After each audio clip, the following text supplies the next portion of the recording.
Good morning, good morning, good morning, ladies. Good morning.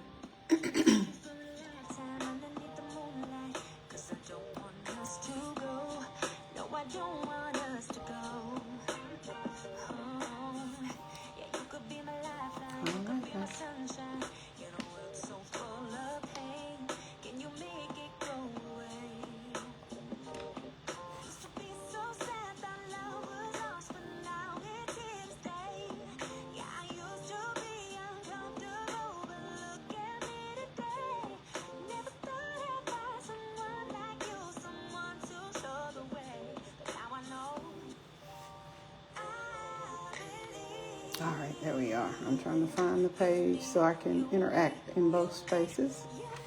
I want to say good morning to everyone. Happy Saturday, Donisha. Good morning, good morning, good morning. Let me get my focus right here. Good morning. Thank you. Hey, I finally got my hair put up. Thank you. Good morning. Happy Saturday. Y'all, I didn't get a chance to come in yesterday. I was busy trying to get hair done, trying to settle. You know how it is. Sometimes you want to do stuff, but it doesn't always work like that. All right, guys, as you're coming in, if you would invite others, even if you come in for the replay, you can go ahead and tag individuals, especially if they're already in the page. Otherwise, you would have to invite them and they would have to be approved to come in. I'm trying to make sure to vet everybody that comes in. Thank you.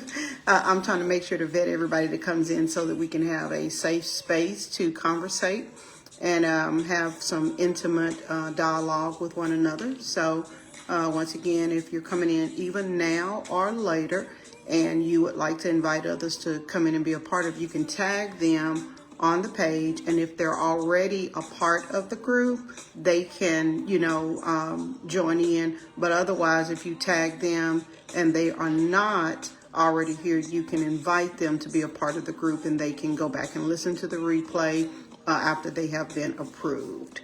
Amen. Well, it is Saturday morning. Y'all, I had planned on being out by now, but I had some other work that needed to be done. You know how that is. You're trying to finish up from the week and you put a lot of things off, and Saturday is the first morning that you can come in and, kind of finalize things. So that's what I've been doing this morning. We got a lot of stuff going on. I've got a lot of my coaching programs that are starting back up again. Now that I have a little bit more settled time, a little bit more availability.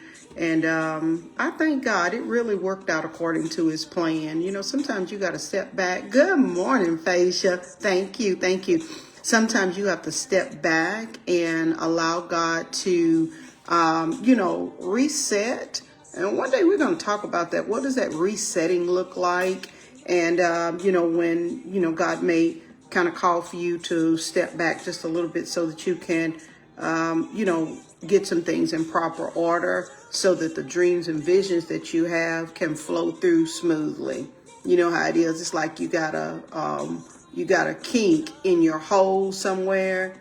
It's not that you don't have good water flowing through, or it's not that you don't have good ideas or energy or whatever, but sometimes you need to step back and kind of, put things in order. Make sure you have the proper time for whatever it is that you need, and then to make sure that you get the right audience for what you're needing as well. So I'm getting an opportunity to come back in and revamp a lot of those programs. Good morning, Miss Faith. Good morning. Good morning, Miss Gigi. Good to see y'all. I know it has probably been a rough week this week with work and everybody trying to, take advantage of these summer days and, getting the kids off to different vacations or whatever. But we want to make sure to try to stay connected as much as we can. And y'all, I'm going to try to be here and be available so that I can, be at least one place of stability for you, and to come back and get, words of encouragement, get you boosted up and encouraged to do whatever you need to do. So glad to see everybody in. Once again, if you guys could be sure to tag others that you would like to join in this morning. Good morning, Miss Regina. Y'all love my hair. Yeah, I finally had to go do something to this stuff and put a little protective style on it for a little while until I can.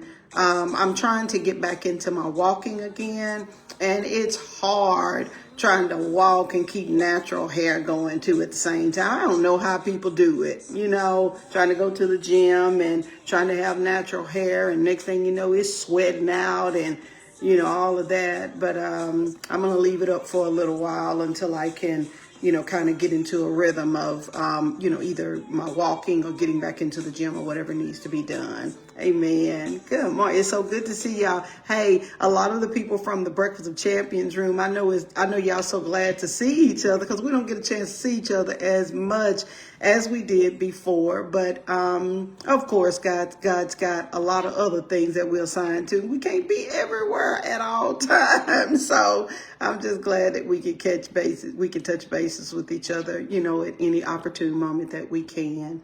Amen. All right, we're going to get started in just a little bit. I'm trying to wait on everybody to kind of come in, give a little time for that. Y'all, I got a little neo soul going this morning. That's my Saturday wake up call and wake up cleanup call and, all of that. So, I have to get the energy. I'm a music girl. And so anytime I want to get a journey moving before me, I get that music right. Listen, it helps me to clean up. It helps me to do, all kind of things that I want to procrastinate and not do, so, but y'all come on in. We've got a great topic of conversation this morning that I think is so relevant to many women. Sometimes we don't always want to deal with it, but it is a part of our reality, and it's dealing with judgment. Sometimes it's hard for us to get up and, do the things that we need to do because we are often worried about maybe other people judging us, whether sometimes we compare ourselves to other people. Sometimes we do even body bashing. We look at others and we may think that, the other person has something that's a little bit more, acceptable to others, because I think that's why people body bash a whole lot. They think that somebody else's walk or somebody else's look is a little bit more acceptable, but I just don't believe all that. I believe that whatever it is that you want to do, feel good about yourself. Y'all, I've been watching I'm a plus size girl, so a lot of times I'll watch plus size girls and how they walk in confidence or what they're doing. I'm like, girl, you need to get there. You need to get there. You need to do something about it. One of the two. So, and I think I'll use both of them. But in the meantime, not to feel like you have to judge. Yes, judgment and comparisons. Those are two big no-nos, or those are two big emotional drainers. That's what I call them. They can drain you of your everyday life, because every day that you put off something that you need to do, you're delaying the progress of things that could really be happening in your life. And sometimes you're worrying about the judgment of what everybody else is going to think or what everybody else is going to feel. And it's very, it's not an uncommon thing. It happens a lot, but it's an emotional drainer. It really is. And listen, don't get sucked up into the pool of it. And what I mean by that is every time you look around, you're judging things.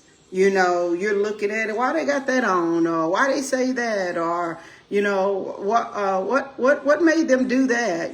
All of those kind of things. Just being very, it's critical. Also, being very critical of people and things. And sometimes you may not have been the initiator, but it's like secondhand smoke.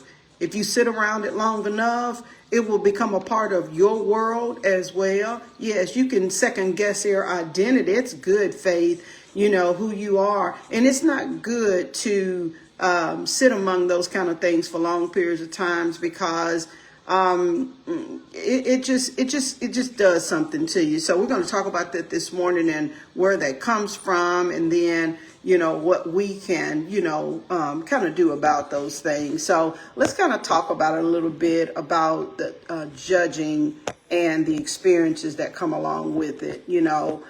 First of all, understanding that being judged by other people can be very painful. It can be it can be a painful experience. It can be something that lasts with you much, much longer than you could even imagine. A lot of those judgments, y'all, I'm trying to center in. A lot of that judgment can spill over from childhood. It can spill over from, your years, your time in your home with your family, because all of it does not come from your immediate, like mom, dad, sisters, brothers, whatever. But a lot of time when you're mingling with cousins and aunts and uncles and different things like that, just because siblings grew up in the same household, it does not mean that they have the same outlook on life. And sometimes they can become very judgmental, maybe by the way that they, feel that they were treated, in the home. There's this thing, when you deal with the ranking of individuals when they are, the way your birthright, that oldest child feels one way, that middle child feels another way, that baby child feels another way, and everybody leave home with different experiences. And you leave home with those different experiences. And if you didn't take time to wash yourself from that, you can, take that into environments and you'll find yourself 40, 50, 60, no, 30, 40, 50, no, 20, no, 17. You can find yourself in places that stuff can sabotage you. Y'all, one of the things that I hate to see is when I see young girls, I'm talking about young girls walking with their head down, and I'm thinking, you haven't even started life yet. And why in the world do you have your head hanging down like that? You have teenagers that are in middle school, high school, and they're walking with their head down, or they're walking like they don't belong, or they're walking like bullies. It could be the totally opposite of it. And I'm thinking, where in the world did that behavior come from? A lot of it came from places of judgment.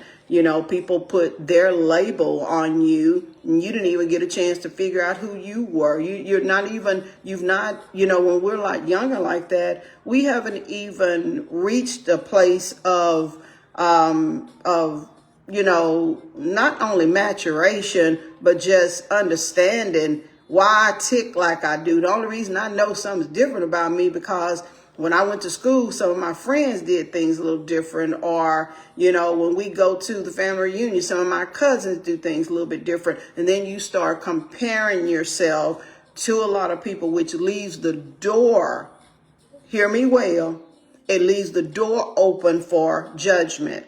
See, because everybody does not have a problem with comments that come from other people. Because if that's not something that you, partook in, or something that was, a part of your building block, you don't pay attention to a lot of that stuff. People can say and do whatever they want to. That's their feel. They have the right to feel. Good morning, guys. They have the right to feel the way that they feel, but you should not take that in as if that was your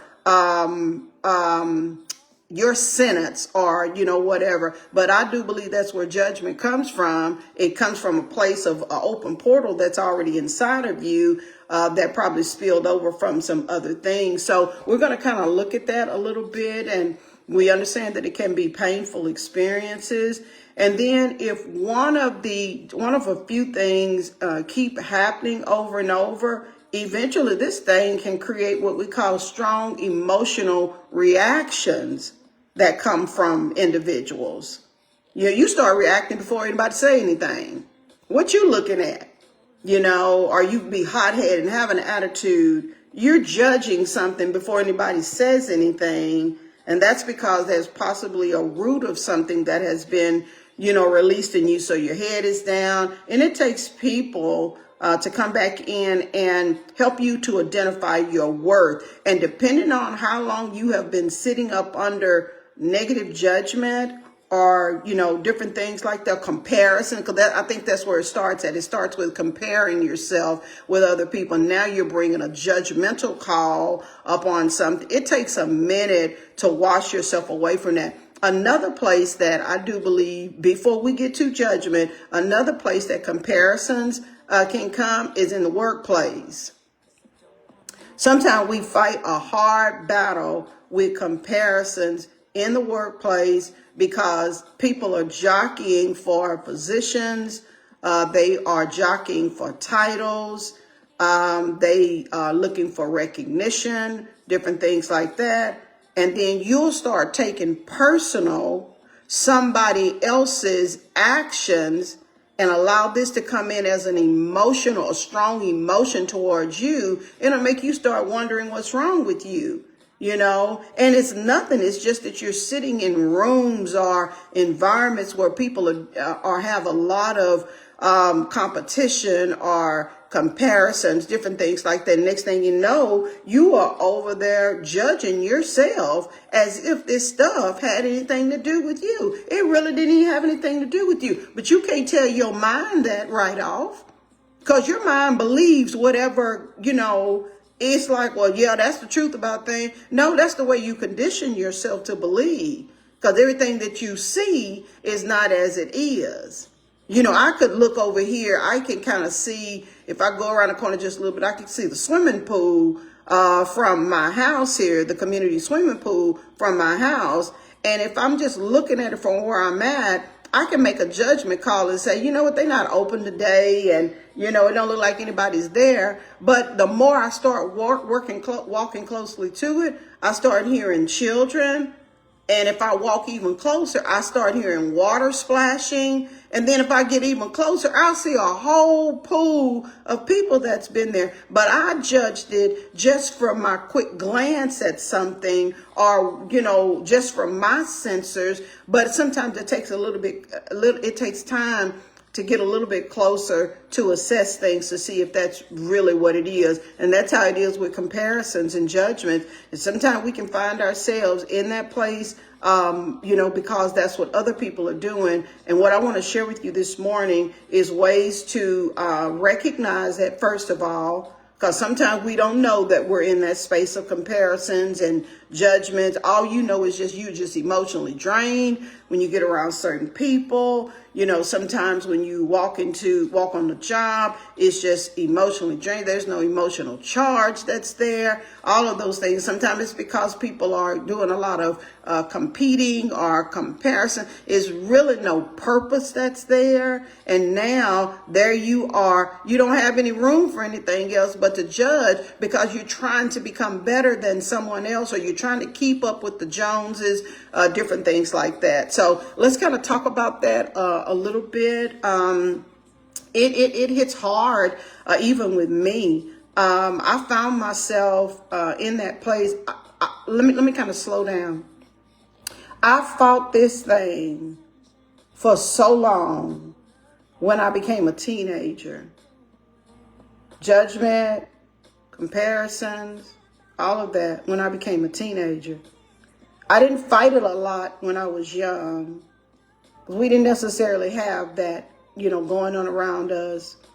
Because for the most part, we hung around my mom, her family, the school, different things like that. And there wasn't a lot of that going on. It was kind of like everybody was on an equal playing field. But when we had like major things like family reunions, and you were around people a little bit more, you saw maybe it was something that you liked, that some of your family members had. We have a cousin that when she comes in from California, man, everybody got excited. It was just her energy every time she came in.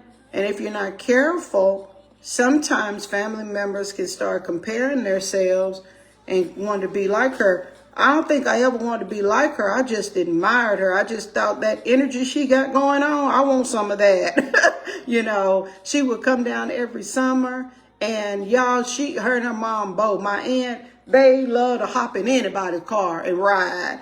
And when you turn the music on, my cousin knew every song on the radio, every song on the radio. So I took that from her. She loves music. She loves the sound of it. Then we had a cousin that lived with us with my mom. And my mom always kept young people around us. You know, it was two of our cousins that was, you know, around, Cookie and Mary. Both of them, and Mary lived with us. And y'all, Mary, when I tell you she got me hooked on Earth, Wind and Fire, because every morning Mary woke up, Mary would listen to Earth, Wind and Fire. She would listen to the Commodores. She would listen to all that. But Mary also had a big sense of energy on it. These are my young years of things that I grew up with. And y'all, when I tell you, I just admired them. And then when my mom passed away, and we got introduced to other people in life, I started realizing everybody don't have that love factor or that peace or that it's a safeguard around them to where they don't have to do comparisons or judgments. And it was the first time that I ran into it, and I didn't know how to handle it. I didn't know that people did that kind of stuff. I didn't know that, you know, girls, women, you know, compared themselves to other people, that they judge. Here we are. We dealt with it a lot from right as soon as we moved to Houston. And then when we would come back to Tyler, me and my sister were always being judged. If it wasn't, they think they cute, or who do y'all think y'all are? You know, because when you come from a different background, your demeanor is a little different. The way you handle and you do things is a little different. And everybody doesn't always accept that you could have grown up totally different from them. They start thinking that you think that you're better than anybody, instead of them stopping to realize that they're just different.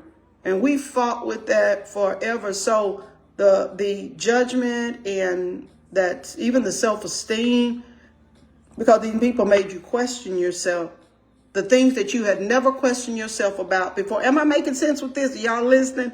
The things that you never had questions about before, these people brought questions in as to who you were in your identity. And I think there was a fight for survival that was there, because some people throw off emotional garbage into people's lives, and it'll make you, you know, feel bad like they do or whatever. Y'all, it took me years to understand why they felt like they did. Go, you know, back to the time in Houston. You know, sometimes people were struggling a lot, you know, in the family. Houston is a different animal from little country girl. We don't have a lot to fight with. We don't have as many people in our hometown, you know, and 9 times out of 10, the folks that you probably were around, they probably were living something like you, and we didn't have any room to compete with each other with things. And I found it for the first time, and it was heartbreaking. Women wanted to fight. We would, and y'all, this is the crazy thing, you know, when you go into new environment, and I hope this helps y'all with y'all's children too. Like when you move into different environments, sometimes the children have to take the bus. Sometimes they have to walk to school, because that's the only way that you can get them there, especially if the school is close by. And we lived, our school, y'all, when I drive over there now, that school was not that close. But when I thought about it then, we would leave the house. It was one thing getting out of the neighborhood. And then we would have to walk down this street, Creekmont, cross over the bayou, go to the next street, make a right to make a left to go down the street for Catherine Smith. We had to cross over lights. We had to do all of that to get to the school. Now, mind you, it's a bunch of other people walking with you too. They coming from different households, got all kinds of things, and you on guard. You know, when you first get introduced to judgment and comparison, different things like that, we don't call it that then. They picking on us. That's what they call it. That's what we call it. They bullying us or they picking on us. That was the label that was maybe there. And y'all, I became almost terrified every time I got around those girls because I couldn't understand where they would come from. Now, it didn't stop me from going outside because my sister and I, we rode the bikes a lot. Y'all, we stayed in the neighborhood riding bikes. So it was just that thing going to school and no parental guidance around you. And I remember one day we were leaving school and one of the girls tried to pick a fight. I could still see that, y'all, and I know that's been 40-something years ago, and I can still see it. And I just couldn't understand why. Now, here I am I don't even know how I got out of that fight. But what I do remember was that I set a judgment in my heart about women. I couldn't have been no more than about 13, 14. But I put a judgment in my heart about women and how I didn't trust them.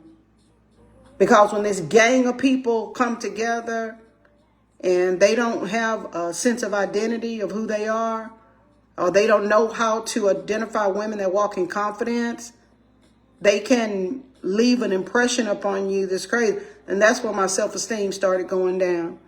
I remembered when, being at home, and I would get attitudes. And it wasn't anything anybody had done to me at the house, but I would have attitude because in my mind, I'm thinking protection. Every week I had to get ready to go to school, and what's going to pop off today, all of that kind of stuff. And I really believe that that's what led me back to Tyler. Now that I think about it, series of things. I enjoyed my time in Houston. Outside of that, it was a wonderful experience. We gained great family, great church, a lot of things. But it was some reason that I wanted to come back home. I wanted to come to a place of safety. I wanted to come to a place where there was a commonality, only to come back home and face the same thing. Because the people that I knew in elementary, everybody had changed. And so here it is. You're stuck and you're left. You got to get this stigma off of you. Whatever this thing is, because this thing is causing your head to be down. It's causing you to feel certain ways about yourself. That's how you end up getting in bad relationships with people, where you're kind of accepting the first thing that comes your way. And that's not healthy and good because you haven't even come into yourself just yet. So that judge, those comparisons, you start thinking, okay, what can I do to fit in?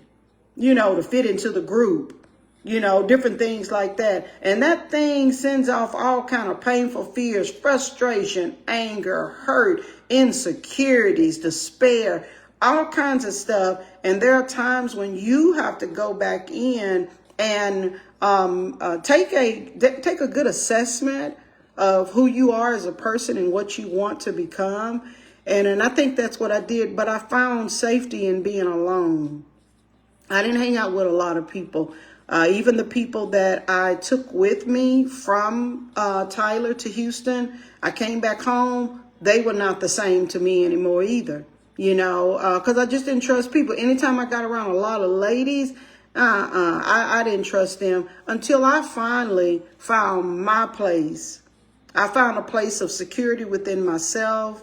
I started learning who I was, the gifts that I had, maybe the things that people were very insecure about. You don't even know what that is, them comparisons and judgment. And then what I did was I made it work for me. I started teaching women about these kinds of things. And that's when I fell back in love with women again. I had to get that complete stigma off of me from what somebody else had done and not put that in a category to say that all women are like that, but to realize that a lot of people are dealing with this type of thing. So being judged or comparing yourself, that thing can be really, really hard. And a lot of times the thing that we have to control is our thoughts that are running through.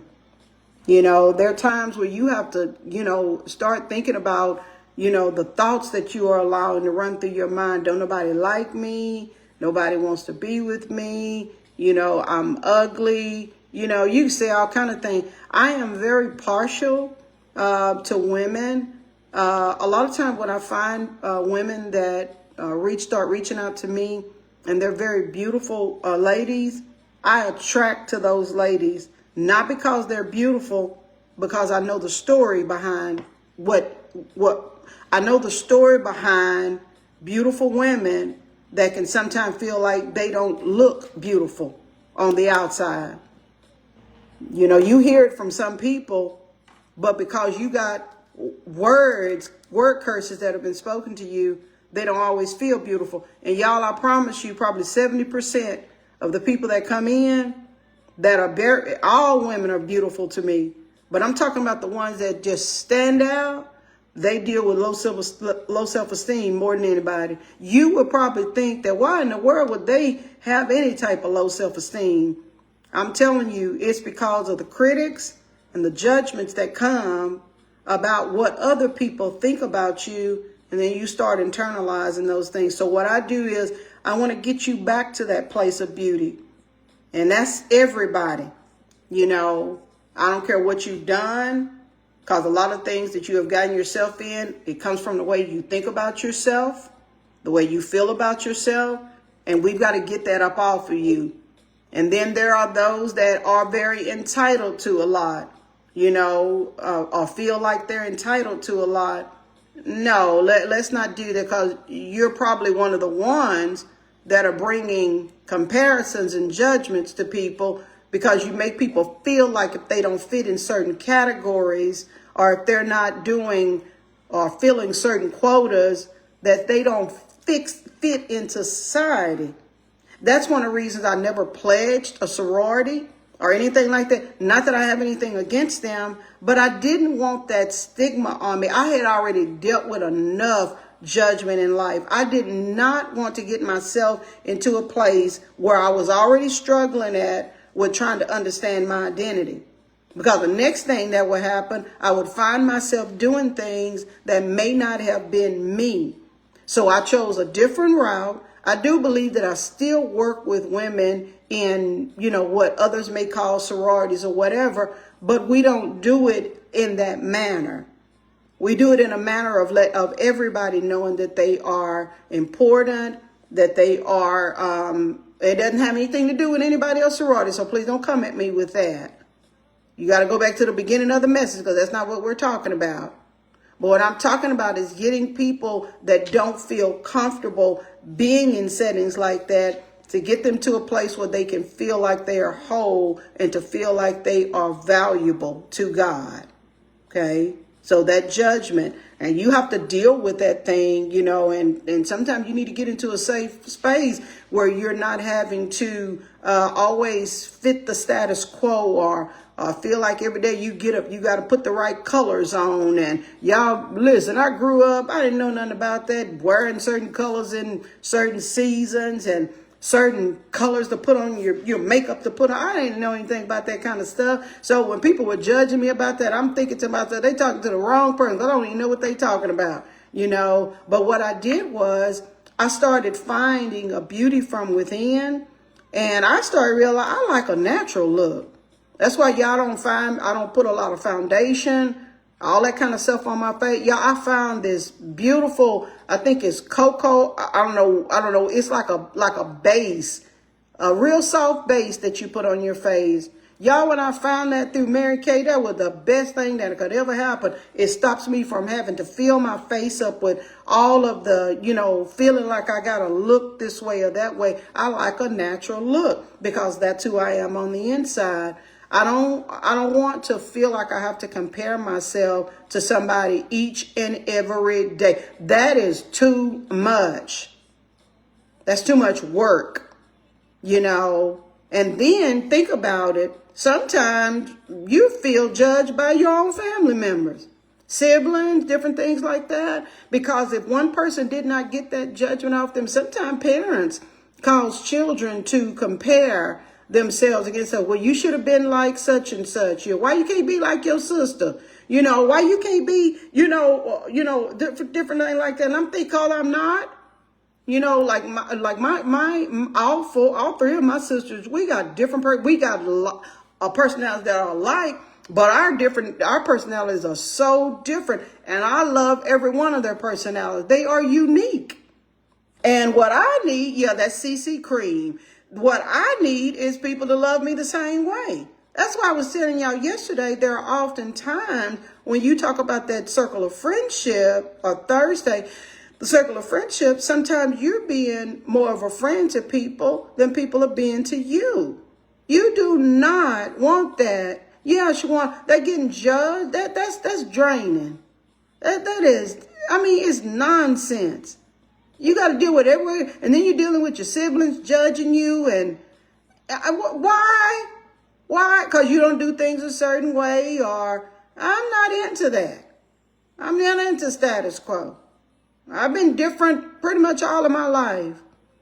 I think ever since I realized somebody was trying to put me in a box and make me become someone. Now, I did have to fight out of it. I had to fight out of the comparisons with my siblings, being the baby. Everybody won't tell you what to do. And that was cool for a while. And because I think they were looking out for your best interest, different things like that. But when they start trying to control you, that's when I got a problem. You got trying to control my every step, what I do. That's not cool. Nobody was doing that to you. That means they probably still had something that was still resting up on there. Sometimes when you have multiple siblings, there have been times where even fathers have made their daughters and sons feel like they were not accepted into the family.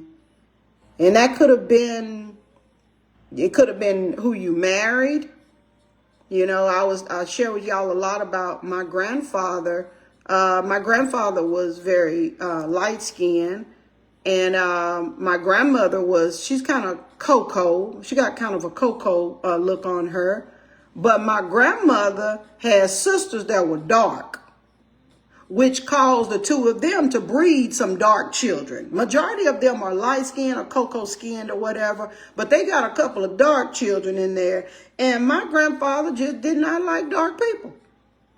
He just did not. My father is dark. He not, just dark, but he's dark skinned. And my dad had a problem with that. And any of the children that were dark. My grandfather, so you see what I'm talking about? That comparisons and judgment, that stuff can come from a lot of different places. And you got to work to wash that out. See, and I'm going to talk to y'all in a minute how to get that off of you. But I'm trying to get you to recognize it first of all. Okay? Because you're dealing with this stuff every day. With people on your job, you're getting into it with people. You don't feel like you're adequate to move up, when opportunities come towards you. Yeah, it's because you're still dealing with some type of comparison. I'm not good enough. What are people going to say? You hadn't even moved into this new arena. You still thinking about the folks that judged you before. You understand what I'm saying? And you got to learn how to appreciate who you are now, especially if you're born again. So anyway, my grandfather, he would sit out. Y'all, I can still see him today, and he's been gone for a while. My grandfather would sit out in the yard. He used to have that old aluminum swing.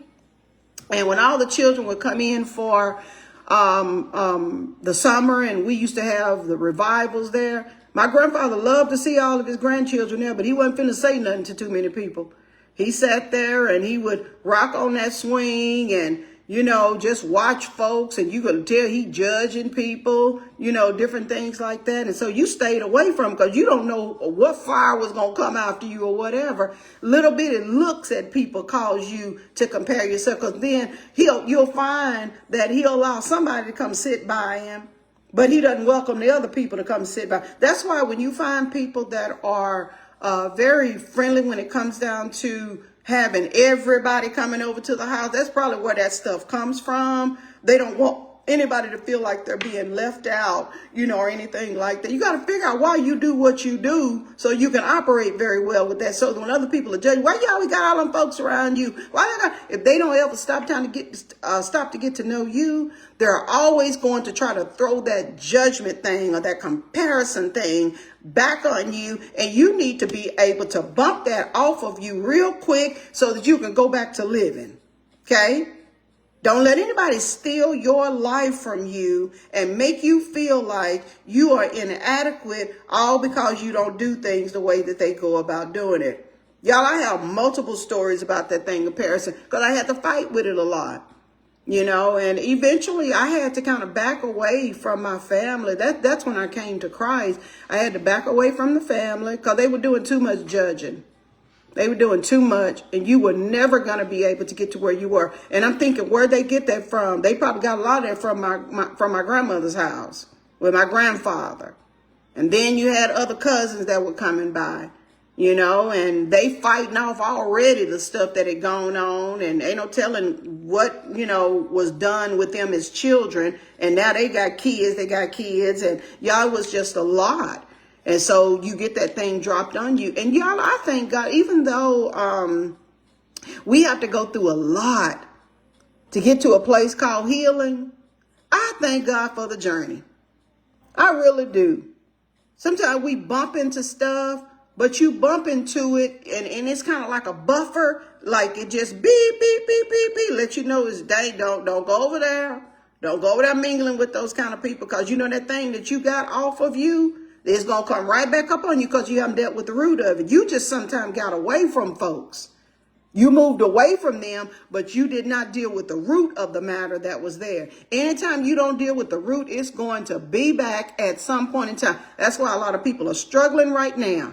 Y'all know that little saying that I threw up on Facebook the other day. A lot of people in therapy, because of the folks that they hang around in therapy, the folks that they hang around need to be in therapy. So they taking therapy for the folks that need to be in therapy somewhere, And it's just amazing how we take on the burdens of other people and not even realize it doesn't even have anything to do with you. But listen.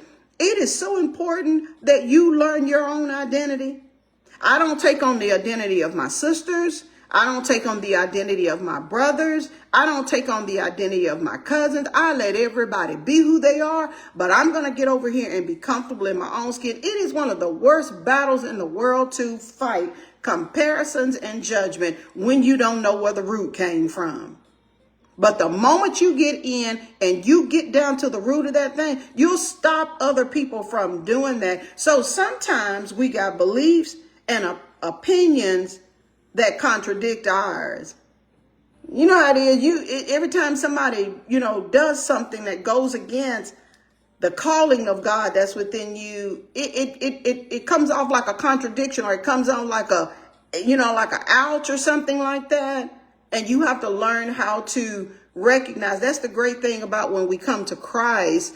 We get a new identity. It's not only that thing they say when, I came to Christ, my hand looked new and my feet did too. And more than anything, my mind need to look different, because that's what I need to be delivered from. I need to be delivered from my past and all the things that, good morning, Dr. Jenkins.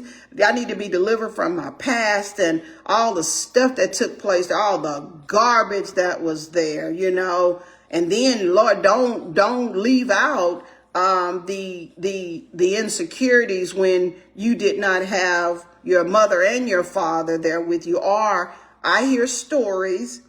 I think it's a very strange sound when mothers neglect their daughters and don't raise their daughters for whatever the reason may be. I have a young lady, it hardens my heart every time I hear her.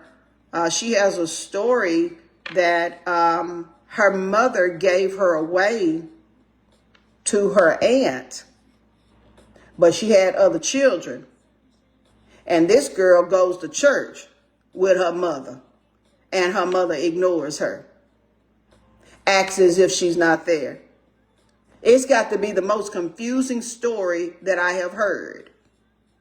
Her mother had her, gave her to her sister and her sister's husband to raise her, but they all go to church together and the mother ignores her as if she's not there. And you talking about this girl's identity being so messed up? And then she had other children. Judgments and comparison. She had other children that she took care of, and she still ignored this young girl. It was the craziest thing that I'd ever heard of. And so you call your auntie mama, and your mama, your auntie, I'm not sure what it is, and she has the hardest thing with self-esteem. Beautiful. When I tell you absolutely beautiful, but because there's an identity that's missing from mom and dad, it makes her feel like she's not worth anything. If my mama didn't want me, nobody else probably not going to want me either. So we end up sabotaging greatness in relationships by settling for just anybody that would just like me. Y'all better hear me well. I just want to get with people that just like me. They ain't got to love me. I done dealt with folks not loving me all of my life, so I'm already good with that. I just want somebody to like me. Okay? And so now you find yourself doing things to, you start buying relationships. You start, because you comparing yourself now. Well, what are they doing to make people like them? Well, I say they do. See, because you got a warped judgment right now. You've not gotten delivered from whatever that thing is that's been resting inside of you. So now you putting new clothes on top of musty clothes. You putting new thoughts on top of old thoughts that had never been put in place. And it's difficult to navigate through all of that, So every time you turn around, you're having to build her confidence up. And really, I think what needs to happen in times like that, I know what happened for me. I stepped away from everybody for a while. It was about 5 years. So I need to go find out who I was. About 5 years, I stepped away. And I was hurting so, because when you step away from people that you love, you're going to be by yourself. That's what it feels like. Okay. Yeah, you compensate for things. I had to get ready for this war, raising 3 children by myself. And that means I'm going to have to separate a lot of things so that their mom can get into a healthy place so that I can raise them without leaving the stigma on them. Okay. Not saying that it didn't drop on them somewhere, but every day helping them to wash those things off.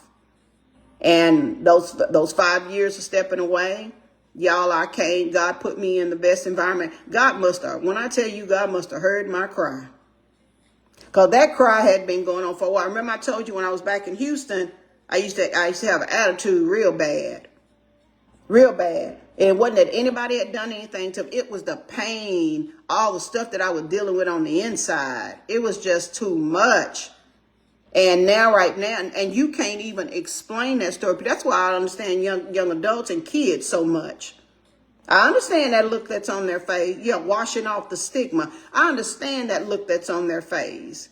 You're not able to identify with them at home, and they have a certain behavior that's going on, and you like, what's wrong with y'all? Different things like that, because they dealing with that stigma, that comparisons, that judgment, all that kind of stuff. Why they didn't like me. Fathers not being with their sons, with your daughters. They're having to wash away, what did I do wrong? And you didn't do anything. You're just at a place where you're comparing yourself to other people. That's why the Bible said comparing yourself to others is not wise. And y'all, I had to go in and learn what the scripture means by when your mother and father forsake you, the Lord will take you up. Even though I can't say that I had my mom and dad forsaken me, but there was a missing link in there somewhere. The Lord will take you up. And I'm like, okay, well, let me get over here and let the Lord fill me up with all the things that maybe I missed growing up, or wash these things off. And every day, y'all, I set out on a journey for God to wash me and to cleanse me. That first month or two or three, it was straight tears. Because there was you ever been so broken in your heart that the only thing you can do is cry? You can't talk. Because I don't want to go off on nobody else right now. I can't talk. And then I done let some other garbage come in. And not only do I need to wash things off from the past, from that girl that was in elementary. That's where it started from. I got to go all the way back and wash myself, put things back where they belong so that I can live life. So being away, getting around people that helped to build me up, it did. And God placed me in the right environment. He placed me with the mothers in the church that love daughters. You know, a young girl. I was in my early 20s, my late 20s, and they loved to, mentor the young girls. I'll never forget Mother Collins that came into my life. She knew my uncle. And remember, my foundation as a child was pretty good.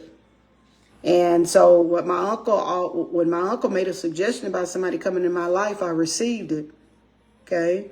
And Mother Collins came in and she began to wash. My pastor came in, loved on me, washed me. They must have saw something in me that sure wasn't showing on the outside. They had to been tapping into something inside. But that's what they've been trained to do. That's what the Bible talks about, the fivefold ministry. They come in to equip the saints. Okay? So evidently they had somewhere in their heart to where maybe they had felt some of the things I felt. And y'all, every time I turn around, I had such an empty place in my heart. I was at that church every chance I got, just so they could fill me back up again. And I just so happened to have learned the word of God. I got an open space for some open things. I need to get all these thoughts that's in my mind out. So I'm going to have to replace it with something. For about 5 years, that's what I did. I stayed there and I grew. I didn't know that there was a place that was already etched in my heart that was reserved for God.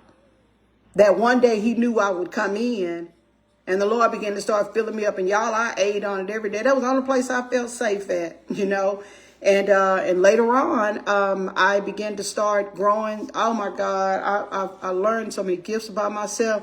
And one day I went back to the family. Y'all better hear me with this. I went back to the family that was still broken. And then the next thing you know, they start throwing that judgment back out again. That's one reason I wouldn't witness. I was talking to the class on Thursday nights about, yes, it definitely is needed, the fivefold. I was telling the class the other night about, let me kind of go back to my thought. I got back around the family again. And the judgment and all that stuff was there. And one of the things that I did not learn how to do at that particular time was to learn how to witness to the people that you were going to have to go back to. You're not always going to be able to leave your family and never go back around them again. Or the people that may have caused different things, hurt or pain or whatever. And they may not even know they did that. But you definitely going to have to learn how to witness before you go back. Because if you don't, remember, a negative will pull a positive down quicker than anything. And so I was telling the class on Thursday night, I think we have an issue with learning how to witness to people. We run away from people. We discard if they remind you of anything you've been through in the past. Or if you start mingling with other people that's still broken, they will put their broken thoughts on you as well. And it make you question yourself as to whether you were doing the right thing. They question your friendships. They question why you connect with certain people. That's because they don't do it and they don't want the accountability for themselves. So it's like, don't be going over there doing that. And, that's the craziest thing I ever heard. But anyway, it takes a minute learning how to witness. And I think that was the thing that I was fighting with every day. How do I witness to my family? So a lot of time I just did it by demonstration. There's a lot of things that I did not do, places I would not go, still didn't listen to certain kind of musics, all kinds of things, But do you know if you keep hanging around there for a while, that thing gonna drop back up on you again at some point? And at some point, I felt judgment starting to come back in from me because I'm comparing myself to things. See, when you connect up with wherever you're going, You want to make sure that that area is sterile and that area is clean, so that when you go in, you are not having to go back and clean back up stuff that you dealt with a long time ago. Y'all, it was a major act for me to, a major surrender for me to start working around women, because I didn't trust women at first. And eventually I started realizing you are the women that you're talking about. All of y'all have some of the same issues. And somebody's got to get in there and fight for the family. We women, we are one. We deal with some of the same stuff. You know, we may not always say it the same. We may not all act it out the same, but we deal with some of the same thing. Raising your children. Sometimes you don't feel like you did the best job raising them. Being in a marriage. Sometimes your decision that you made to marry someone, it kind of backfires in your face. And it makes you question whether your judgments are good about anything. You know, you and mom still fussing and not getting along with each other. You start having a comparison to yourself about, maybe something's wrong with me. And then you and mom start fighting and about how they didn't raise you right and what they should have done and all that kind of stuff. It's just because there's a judgment link in you that came from somewhere. It all starts with comparisons. Something that you set your eyes on, and now you're having to get somewhere so you can wash those things, off of you. And little by little, y'all, I had to continue the walk that I had been on.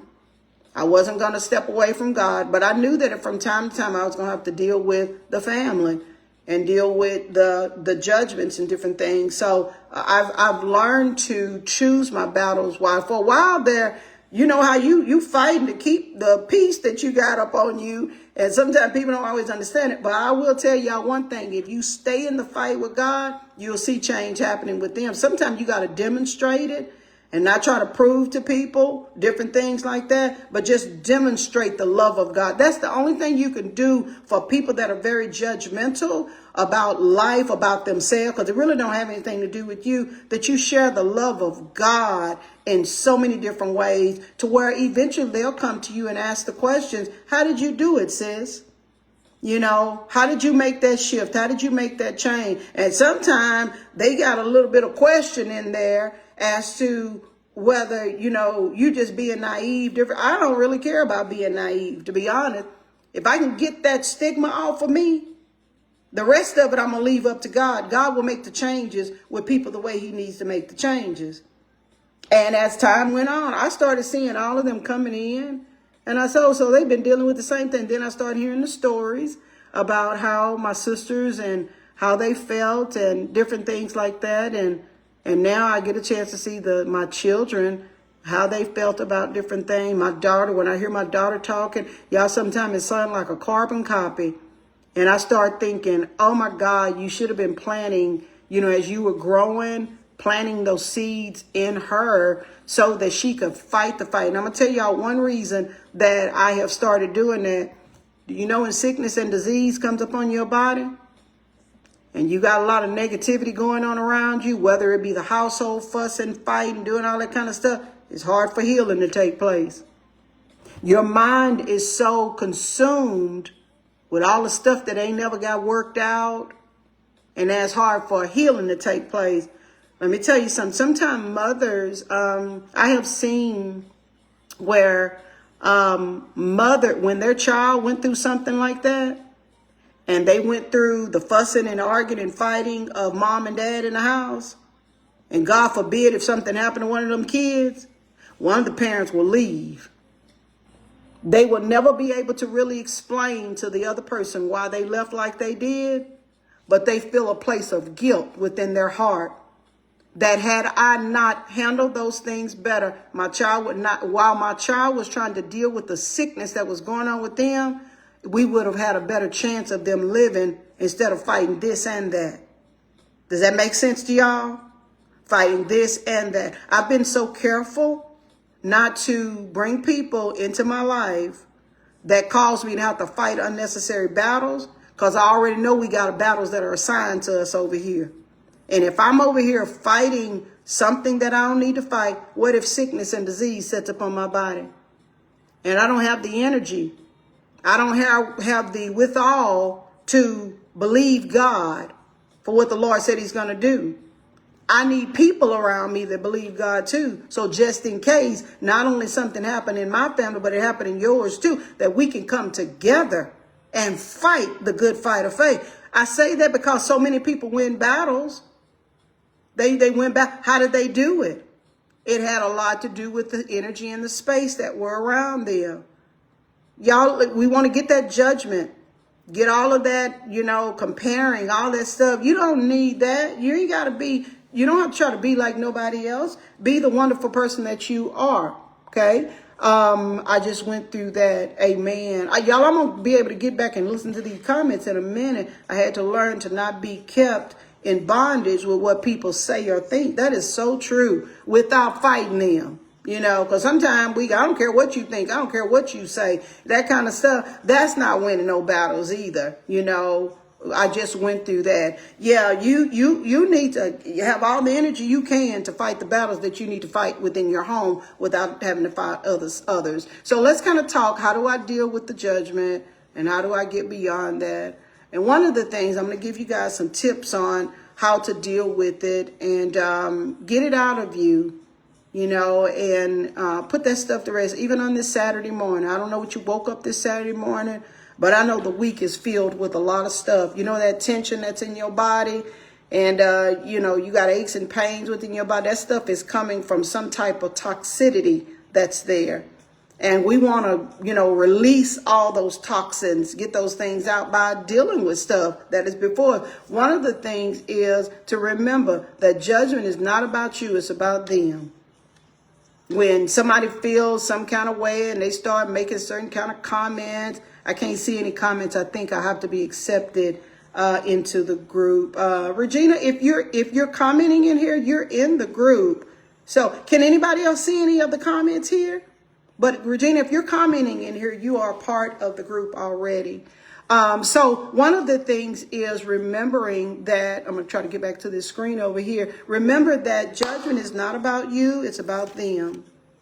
Okay. Sometimes people speak languages that are really not truth. You understand what I'm saying? They say things. Yeah, she's in the group. They say things from the pain in their heart, or from the experiences in their heart. So what I have trained myself to do when I hear people talking, I do not take things personal that people say. I know that they're talking about themselves. One, especially if they ain't never been around me, they can't be talking about me. They're talking about themselves. They're just expressing it as if it's got to be outside people. It's like projecting things on other people. And it's not about the other person. It's about you. You got to look at why things are affecting you like it is. When I feel that old judgment thing upon me, y'all, and I can't stand it when I hear it in me. And I'm like, girl, where are you getting that from? Where are you getting this comparison thing? When you go back to a place where somebody either neglected you or made you feel some kind of way. I can recall several instances to where I fell back in that trap, and it all came back from a place of an open portal, rejection, abandonment, all those kinds of things. And I had to go back and quickly close those doors. All right, so what is it about the rejection? What is it? You felt that thing before. Did I not put things in its proper place? Did I not deal with it properly? Let's go deal with that. Abandonment. What is it about the abandonment? Maybe someone left you early, mothers and fathers, they die and they go on and you kind of feel abandoned, or maybe a relationship, took place or whatever. And that person, abandoned the relationship by not taking care of their loved ones that are there, because you can be absent. You can cause abandonment in relationship by not providing for people. Your family, your household, being with males that are not providers, that's abandonment to me. You left your family to fend for themselves, different things. Like, it can leave a stigma on you and you don't even know it. You get into relationships to where people are criticizing you, or they're finding your faults a lot, or different things like that. You got to deal with it. And then you can find it even in the workplace, to where individuals are calling out everything that they think you're doing right. That doesn't have anything to do with you. That has a lot to do with them. And I think it's very important that you give that back to them. Let them own that on their own. And matter of fact, don't even buy into it. When folks start throwing all kind of things like that, no, if they have not taken our time to deal with themselves, it's not going to be about me. It doesn't matter what they think. It matters what you think.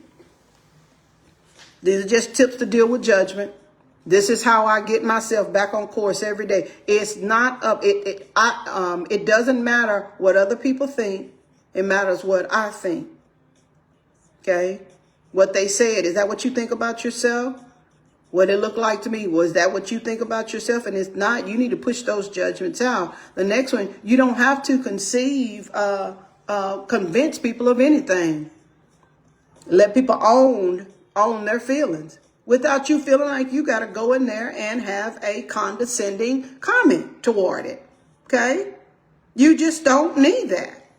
Give it back to them. It's okay that you don't approve me. You work as serving in ministry and the way you went about doing sometimes people just got faults with everybody. Maybe because somebody didn't choose them. I had this lady one time that was in the church. Boy, when I tell you she came for me. She came for me, and I had never met this lady before. Long as I've been living in Tyler, there's some people that I did not run in circles with. And so when I popped up, it was like this girl just came off the scene and, the pastor just put in a position. But I came as an assignment to that place. I wouldn't have went there on my own to begin with. I came as an assignment. And this lady fought me every time you turn around. And eventually I had to go and talk to her. What is wrong? Well, every time I brought an idea to the pastor, he acted as if it wasn't, this and that. Maybe it's the way you bringing it.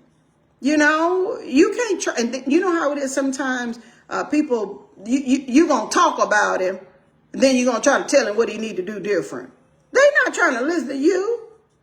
It's the way you presenting things. You're going to criticize your child. And then you're going to try to tell them a different way to go about doing it. No, it just doesn't work. That oil and water don't mix. And you're wondering why they received somebody else and not received you. It's because you put another level of judgment within them. And now they don't feel comfortable making decisions about anything in life. The next thing is you don't need them to know the truth. You need to remind yourself of the truth. Well, girl, let me tell you what was one of the biggest ones with me. When I was raising my kids, and I never asked people for help. And people would say things like, she must have some man around her or whatever. A child, I wish you would tell me who he is. They were always making so many comments about how they thought I was making it. No, I wasn't doing all of that because, one, I don't want the pressures that come from, all the stuff that's attached to that. People think they own you and if it ain't my spouse, matter of fact, money, I don't take money from God. That's not my husband. No, I just don't do that. It's not part of the covenant, for one. And anything I'm going to do, I need to be covenant related. I don't want to do that. Just taking money, different things. No, that's okay. You can have that. Let people think whatever they want to.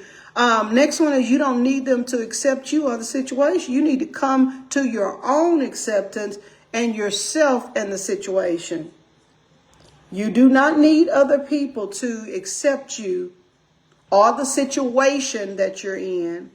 You need to come to your own acceptance. Stop trying to prove to people that this is what God did in your life. And, that's one of the things that I like with my family. I never did. I wasn't trying to prove that. Now, I found myself at a state recently to where I felt like I was always, I didn't have to do that. I heard it in me to where you're trying to prove I already done that.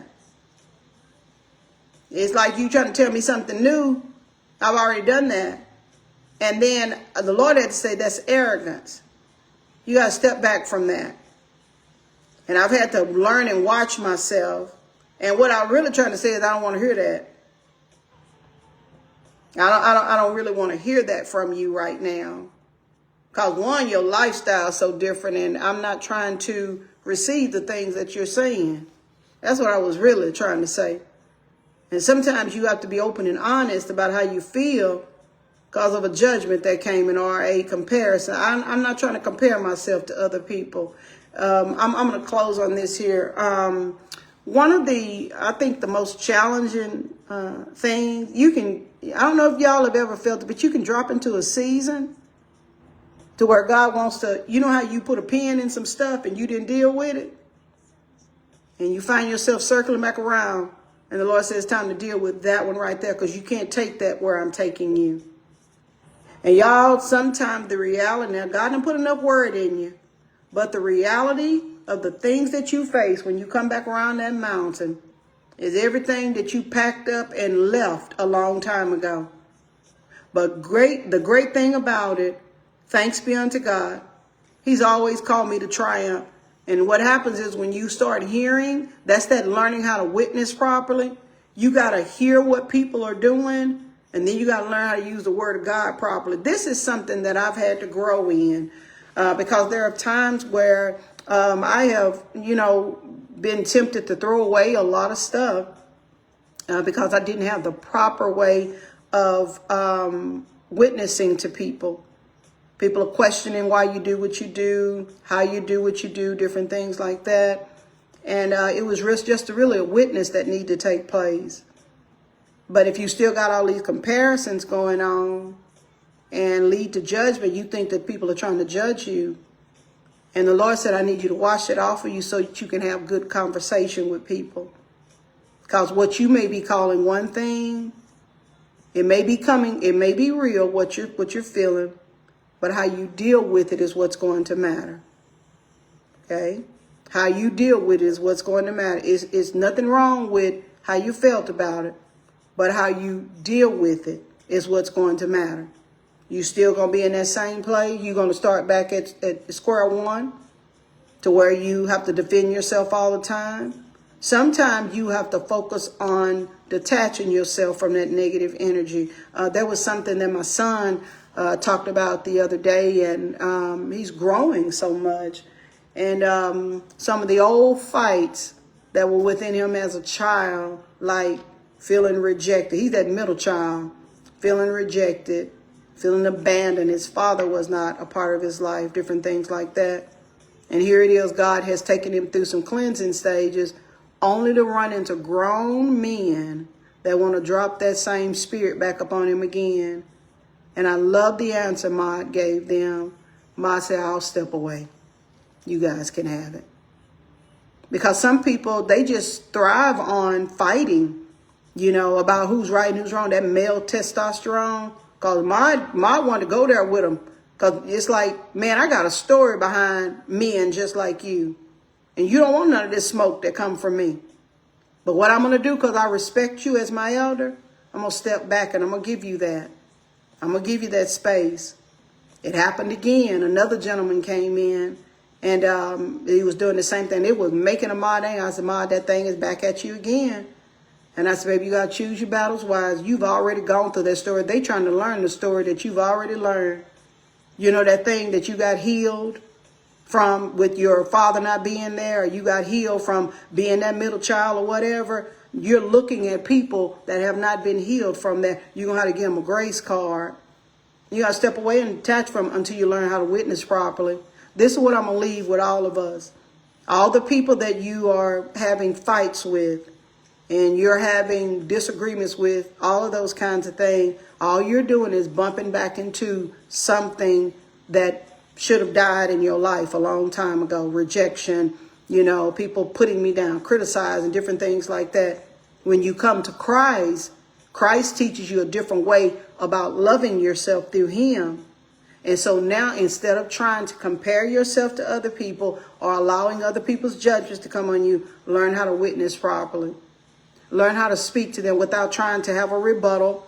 I see women doing this. They compare themselves and, you're talking on top of one another. That's comparison taking place. It ain't just women that do that. It's people in general. When we're talking on top of each other, it's comparisons that are going on.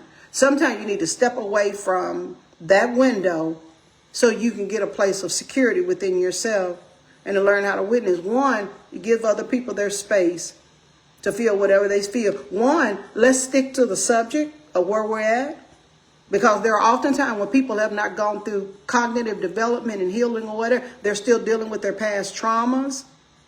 And here we are in a new setting where they in the wrong room. You need to be in a room where you're dealing with trauma instead of acting like you whole and healed. Being in a room with folks that's healed. Because if you come into the room with them, you got to sit down as a student. You can't come in like the teacher. You got to come in and sit like a student. Because you've gone through the classroom. Because if you don't, you're going to pour the garbage of where you came from into this new space, and you're going to contaminate it. You got to go to a place to where you deal with the criticism. Because if you're criticizing other people, judging other people, what other people are doing, that's because there's a root still inside of you. Women's ministries coming against one another. Why would you do that? We're all women. Why would you compare yourself to one another? Go deal with the healing. Go deal with the hurt. Go deal with the pain. Get to the root of it, wherever that thing came from, so that we can walk in unity with one another. You can tell when unity comes. It's a sound of peace like no other. When we come together, we respect and we love one another. I love your story. I don't hear comparisons with you. I love the healing that you've gone through. I love the way you talk about how God did this for you. I don't hear you talking about what everybody did to you and how they mistreated you. I hear healing within you. That's what makes great life coaches later on. It's because you've gone. I don't let people come in and try to tell me about my business as a life coach when they have not walked through walked in my shoes. God gave an assignment to me for the type of people that can resonate with me. Now, what God gave to you, you go do what God gave to you.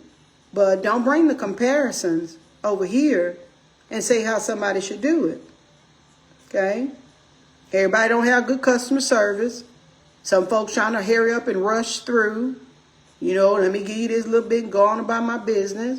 But sometimes you need people that will take out time with you so you get that judgment. Ain't nobody never been there for me. You comparing yourself. Look at them over there. Look how they doing it. No, get that off of you. Go back and get to the root of it. Mine came from a elementary experience when I changed environments, and I had to learn that different cultures do different things. Different regions do different things. But I need to choose the tribe of people that I need to be around. Let the Lord do that. And sure enough, God will do it. But you got to give him time to do it. There are some things you got to learn how to work out. But you need to be around people that can help be teachers to you, to help you to walk through that so that you don't stumble over things as you're going along. Amen. Well, I hope this has helped y'all this morning. Help to bless y'all. Y'all, as a matter of fact, I'm actually bringing back what we call Living a Life of Freedom. We haven't done that class, when I tell you, in a long time. But we're bringing back Living a Life of Freedom to the coaching arena. And this is a group coaching call to where we're just coming in. I think we're coming in once a week to where we talk about a lot of the life issues that are going on. And I would love for you guys. I didn't come on here for that. Let me just say that first of all. But I do have coaching programs out there available for little things like that. And I need you guys to live a life of freedom. Live it to the full, to the overflow. You ain't got nobody talking about you. You ain't living life just yet. You just ain't nobody going after no woman, a woman, you know what I'm saying? Somebody with a bunch of brokenness within them. They come after people that are healed because they're trying to compare themselves to you. When you find people that are criticizing you, you just need to learn how to witness to them properly. They haven't learned how to ask for what they need, so they criticize what they do not understand. Living a Life of Freedom comes in to help us with that, to understand. And what we're doing is we're doing it in what we call growth tracks, because I think everybody needs it. I don't think it's just some people. I think a lot of people need it because it helps us to identify those places in our lives that we never went in to try to examine at all. So we're going to be coming in we're going to start on a Tuesday. It's going to be held on a Tuesday night, starting August the 12th, Living a Life of Freedom. And it's going to move in what we call growth tracks. And one of the growth checks, we're going to be going from August of 2024 until March of 2025. And I'll post it up on the page today as well. We're going to start off with embracing a growth mindset. Okay, what that's all about. We're going to look at the characteristics that deal with your beliefs and the abilities and your intelligence and how they can be developed through dedication, effort, and perseverance. You know, you got to go into your belief systems, you know, and you got to realize everybody don't believe what you believe. Your abilities, your skills, everybody don't have the same skills. And people are going to be jealous of you. It's kind of like Joseph. You had a coat of many colors. Yeah, your sibling's going to be jealous of you. Yeah, the people on your job are going to be jealous of you. You got to make that work for you. You got to become the best type of example or leader that you can be so people can realize why they really were watching you like they were. Because right now they're criticizing something or they're judging something because they ain't never seen nobody do nothing like that before.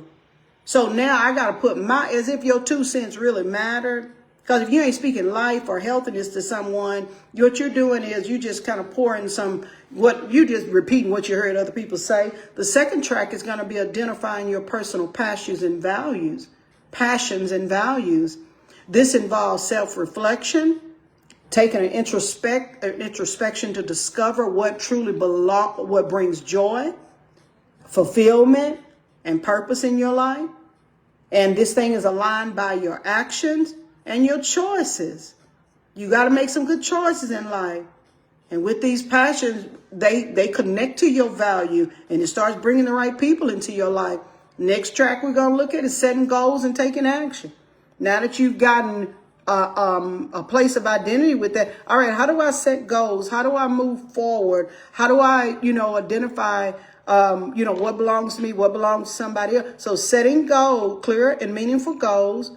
These are instruments that you use for living this life of freedom. I got to go back every day and do checks and balances. I got to, first of all, when I get hit by an arrow with something, I got to recognize it's not them, it's me. And what do I need to do to set some real goals to reset myself, to get myself back on track where I need to be? When do I need to call for someone to come in to help me? Or when do I need to start getting out, maybe taking walks or, maybe changing my scenery or the way that I go to work and different things like that. So these things are going to be used by what we call a SMART system, not my normal SMART system, which is simplifying, managing, articulate, do your research, and trust the process. Now, we will look at that, but we're going to look at specific things like your, those long-term goals, being specific about your long-term goals, short-term and long-term goals. Have you made your election clear? Do you have accountability in your life? I know you talked about that last week, but you remember it don't take much for you to forget. You talk about one thing one day, but you got so many distractions in your life that you can't stay on focus where you need to be. Stay focused. We're going to look at the measurable things. What's your timeline for that? Okay. You got to know yourself. But they say, till thine own self be true. You got to know yourself when you are, how it is, you're a procrastinator. Takes a little bit longer for you to get things done. And then we're going to look at the attainability with that. Okay, what is the reality of you being able to reach these goals? Do you have the right environment around you for that? Y'all hear me? Do you have the right environment around you that can produce those types of goals? Or do you need to shift up? Maybe come into Breakfast of Champions or do something, different. I know you're not used to that, but maybe I need to learn how to get up early in the morning. Ain't but one day a week. Maybe I need to learn how to get up one day a week and then taking consistent actions towards your goals, breaking them down into smaller pieces. One thing I learned about myself, I'm that person with those coat of many colors. And that thing I was telling y'all about anxiety, the anxiety was coming in when you were trying to get too many things. And the older I'm getting, I'm realizing you ain't got that much time. And so what I had to learn how to do was there's some things you need to pass on to your daughter. She's younger than you. You need to pass on to other mentees that want to do things that you're doing. You got to stop and think about, taking these small steps and then holding yourself accountable. Anytime I feel that anxiety going, I always stop to think, one, my body belongs to God. I'm not going to start calling sickness and stuff like that in. I'm going to realize, all right, what did you take in too much of? Your thoughts are running 1,000 miles an hour. What do you have in your mind? What do you need to dump? Some things you need to get on paper. Those of you in business, sometimes you need to hire some people in that can help you. You can't do all this stuff by yourself. Okay. And then taking crucial steps for progression. And sometimes you're going to have to make a hard stop from doing things you used to do. You got to make when I say a hard stop. The next track we're going to look at is continuous learning and skill development. With this has a lot to do with, maybe pursuing some formal education. Some of us need to go back to school, attending workshops and seminars, reading different books from what you've been listening to specific podcasts, not every podcast, but specific podcasts. You got relationships, you're trying to grow in your relationship. I think you need to find, people that are talking about or can help to educate you on it. I'm not saying listen to foolishness, but I'm talking about people that can educate you with some things, or even seeking mentorship. That's a part of the continuous learning and skills development. And then because by expanding your knowledge and developing new skills, you can adapt to changing circumstances more quickly and seize new opportunities. You really can. You can upgrade in a lot of areas. Another one we're going to talk about is embracing change and taking risk. Sometimes you got to, take some calculated risk, confront your fears, be open to new experiences. Through this process, you can discover hidden strengths within you. I can't tell you how many times I've done this, learning valuable lessons and unlocking your full potential. I was greater than what I was doing. I was much greater than the things that I was doing every day, but I had to take some calculated risk. One day I just had to step out. I had to trust God. When I started my coaching service, when I started my outreach program, y'all, you talking about calculated risk. What we doing, God? And it proved to be something that came from God. Well, another track that we're going to do is creating a supportive environment. You're going to need surround yourself around like-minded people and communities, because it's going to be essential for sustaining your life of freedom. You can't be out there and got cleaned up and then got yourself back around people that dirtied you up. You got to do that different. You got to start engaging in meaningful relationships. Y'all, back to this one about taking calculated risks. I think I have found a church that I want to go and check out. They're close by. I've taken some calculated thoughts about myself. I don't want to go too far out. I love faith-based communities, different things like that. So I've been, just searching. And this place came probably about a year ago, but I don't know if it was just timing that just wasn't right or whatever. But I actually located it, went back by there, saw the church, and I said, okay, I think I can do this small. It's not a large environment, but they are doing things, women, marriages, children, different things like that. So I'm going to take that step, leap of faith, to go try it out. That's how I've always moved into territories that, that were unheard of. And y'all, I tell you, I met some of the greatest people, but I took some risk, and it had to come from God. Most of the time when I went, I didn't know nobody. But when I left there, I knew everybody. Creating that supportive environment, I need that in my life. And then the final track that we're going to do, remember, we're going from August until March. The final track is going to be transformation. That transformation has a lot to do with empowerment. That means you're ready to go support other people. That means that you can be a positive influence to people. You don't have limitations on you. You're pursuing your passion, so you celebrate other people who are pursuing theirs. You are continually evolving into things. You've adopted a growth mindset, meaning you don't stay right where you are. We got to keep growing. We're setting meaningful goals for our relationship, our marriage, our friendship, all of that. And everybody's embracing the change, and they become a nurturing, supportive environment that, others can, live with. So I want you guys to think about that. I'm going to tag the link to go into the website for those of you that would like to register for those classes. They're not expensive or anything. Remember, it's just 1 day a week.